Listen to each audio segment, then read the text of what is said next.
I'm back, and it seemed like the audio wasn't working on the last time, so we'll try this again. We had a couple of questions. Let me just repost that we're live again here.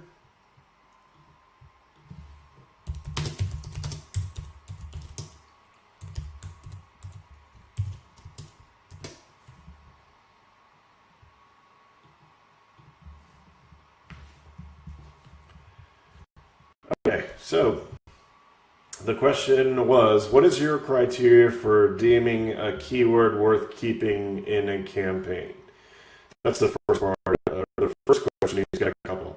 So for that question, I'll use an example here. So say you were selling microphones, and you had a keyword that is selling, but it's not selling, the ACoS is high. So say the cost of the keyword was costing you, $1. The bid was $1, and your ACoS was at 100%. So in this instance, you're making sales on that keyword, so you don't want to get rid of the keyword. What you would want to do is to take that keyword bid and half it. So every week, so say your target ACoS was 30%, you're 100%, you're bidding $1. So the next week after that, you'd want to drop that keyword to say 50 cents and then check the ACoS again. And if it's still not performing, then you drop the keyword again to say 30 cents, and then you wait another week and then you check. So that would be a good way to figure out if that keyword is worth keeping. Now, if you continually drop the bid and the sales drop off, then that's probably not worth keeping. Then you might want to do a negative exact match on the search term. One thing people don't realize is a negative exact match, it shouldn't be the keyword, it should be the search phrase, not the customer search. So when you download your search term report from Amazon, you can take the exact phrase that the customer used for those keywords that aren't converting, and then negative exact match those, and that'll make your PPC costs come way down. But you don't want to get rid of a word if it has any sales. If it has sales, you want to just decrease the bid to make that keyword still convert. It might convert less, or it might only trigger a sale once a week instead of every day or something like that. But if you've ever gotten a sale on that keyword, it's better to just reduce the bid rather than get rid of the keyword or negative exact match that keyword. The second part of the question is, how many keywords max do you run in each ad group to make sure to get love impressions from Amazon? Well, that depends. If you're doing a exploratory campaign, so a campaign with a bunch of keywords to figure out what's converting, the max is 1,000, and that's fine. You're just creating ad groups to kind of go on a fishing expedition for long tail keywords that convert. Then you can leave that number high. If you have a group of keywords that you know are converting and they're kind of your high priority keywords, then you can separate those out, and then that way it'll be a little easier to manage those keywords. I think that was the only question I got this kind of last minute, just as a trial to see if this format would work in the future. So I'll probably schedule another one of these for later in the week, and then we can come back and answer some more questions. Okay, Michael's got another question for me. Go to PPC tool and why? Well, that's funny because there's a couple of tools that I use now that Amazon has the advanced filtering on their own interface. If if you're not in the beta yet, enable the beta in the advertising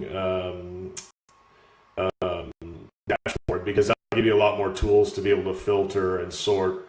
So that's the tool that I use the most, because when I'm doing day-to-day changes, I can just jump on there and filter out, you know, to the keywords that I need to give some attention to and make some quick changes. If I'm doing bulk changes, then I really like PPC scope. My friend Brian Johnson's company, he created that tool, and that tool's pretty solid.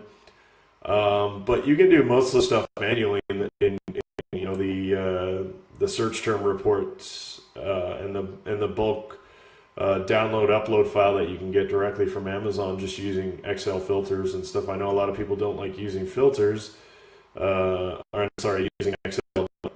That's one way you can do it. I actually just got a tool from Amazon that I can't share with anybody else, but it's a pretty solid tool. If they make it available to the general public, it'll help a lot of people. It's kind of a set it and forget it kind of thing. But anyway, hopefully that answered your question, Michael. Any last minute questions before I bow out of this short but hopefully informative live session?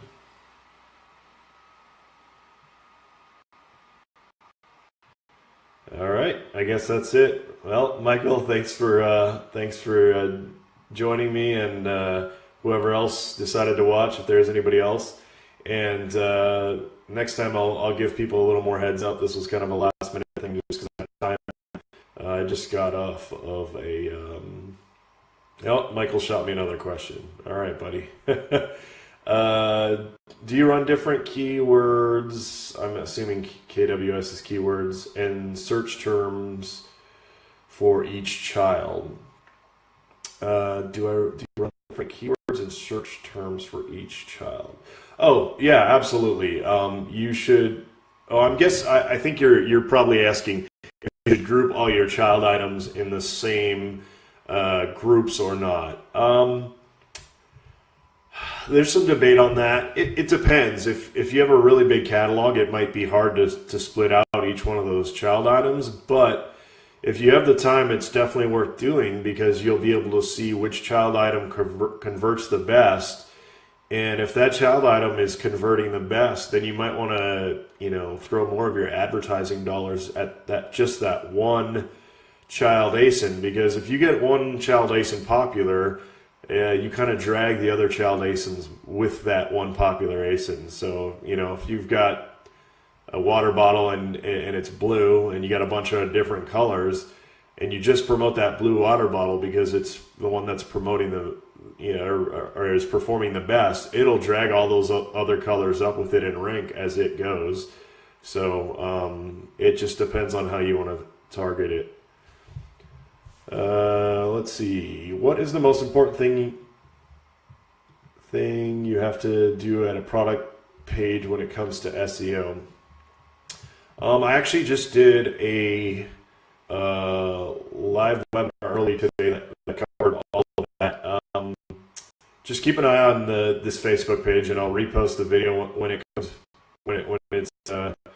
it's live, because it'll cover pretty much everything from optimization of PPC to enhanced brand pages and all that kind of stuff. I kind of ran the gambit on what we do for our business and our clients and things like that. So it looks like we got a couple more stragglers that dropped in. Anybody else have any questions?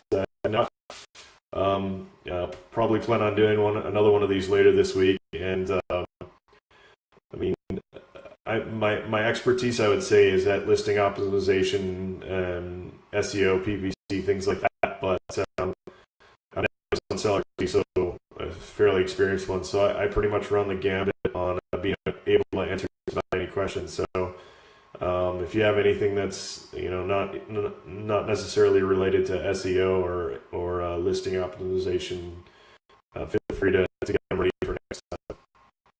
All right, I I guess that's it. Everyone have a great evening wherever you are in the world, and we'll talk to you next time. Take care.